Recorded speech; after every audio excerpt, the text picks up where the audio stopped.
Ոսկին կտրուկ թանկացել է, վերջին ամիսների ընթացքում հասնելով պատմական առավելագույնի։ Թանկացման հիմնական պատճառները և գործոնները երեքն են։ Վերջի շրջանում ոսկու նկատմամբ պահանջարկը էապես ավելացել է Ամերիկայի Միացյալ Նահանգների տնտեսական այս պատերազմների հետևանքով։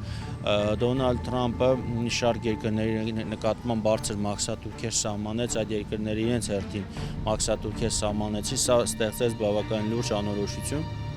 և մարդիկ իրենց գումարները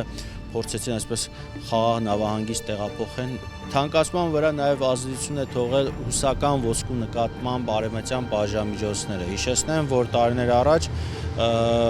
արևմտյան այսպես երկրները բաժանմիջոցներ սահմանեցին ռուսական ոսկու նկատմամբ